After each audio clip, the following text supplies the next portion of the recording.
ঘড়িতে সময় রাত 10টা। সঙ্গে আছি তোমার বন্ধু ফেরিওয়ালা।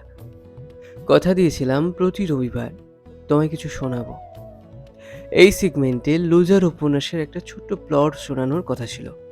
মনে আছে নিশ্চয়ই? চলো শোনাই। সেদিন হকারি করে শেষ ট্রেনে ফিরছিলাম। প্ল্যাটফর্মে নামতেই দেখলাম আমার অঙ্কের মাস্টারমশাই বসে আছেন, হাতে মিষ্টির প্যাকেট। তিনি বেশ খুশি মনে বসেছিলেন। আমি ইচ্ছে করেই কথা বললাম না। কী বা বলতাম আমার বর্তমান নিয়ে? তিনি আমায় পিছু থেকে বললেন, আরে সুজয়, চলে যাচ্ছ যে বেশ কথা না বলেই? আমি মাথা নিচু করে বললাম, খেয়াল করিনি স্যার। কেমন আছেন? শরীর ভালো আছে তো এখন? আমি তার পায়ে হাত দিতেই তিনি আমায় প্রাণ ভরে আশীর্বাদ দিলেন। মনটা কেমন যেন ভারী হয়ে গেল। আমি কেমন আছি জিজ্ঞেস করেই বললেন, শুভঙ্করের সঙ্গে দেখা হয়েছিল।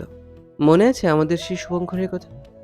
সেই ফাঁকিবাজ ছেলেটা, কোনোদিন পড়া পারতো না, টুগলি ছাড়া কোনোদিন পাসই করতে পারেনি। মনে আছে সেই শুভঙ্করের কথা? মাথা নেড়ে বললাম, হ্যাঁ স্যার, মনে আছে। দেখা হয়েছিল একটু আগে। ছেলেটা বড় চাকরি পেয়েছে, সরকারি চাকরি। তাই আমাকে মিষ্টি খাওয়ালো।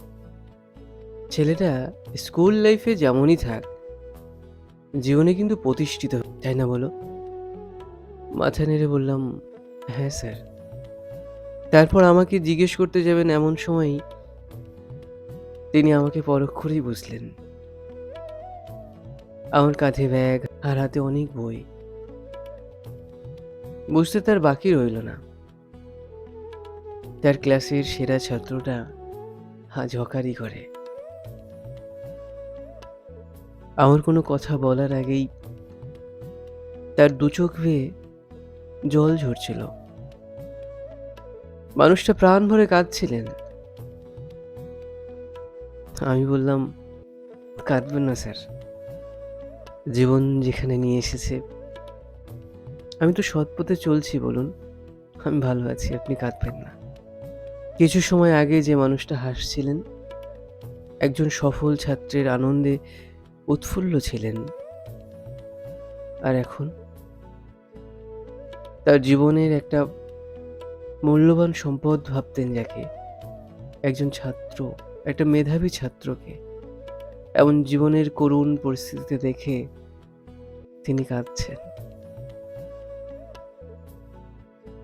প্রতিটা শিক্ষক কিন্তু পেশাদার হন না। কিছু শিক্ষক আছেন যারা স্কুল কলেজের গণ্ডি পেরিয়ে আমাদের জীবনের খুব কাছে থেকে যান। সেই মানুষগুলো তাদের নিজস্ব জীবনে কতটা সুখী জানি না, কিন্তু তাদের ছাত্রছাত্রীদের সঙ্গে দারুণভাবে আত্মিক হয়ে যায়। ছাত্র থেকে নিজের সন্তানের মতো হয়ে যায়। মাস্টারমশাই আমাকে আর কিছু জিজ্ঞেস করেননি।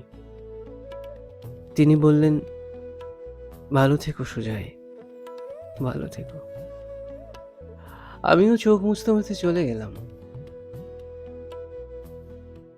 বাড়ি গিয়ে আমার ফাইলবন্দি সার্টিফিকেটগুলো দেখছিলাম।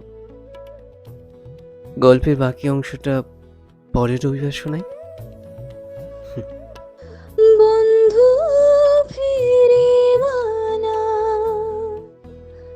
উইথ বিশ্বজিৎ।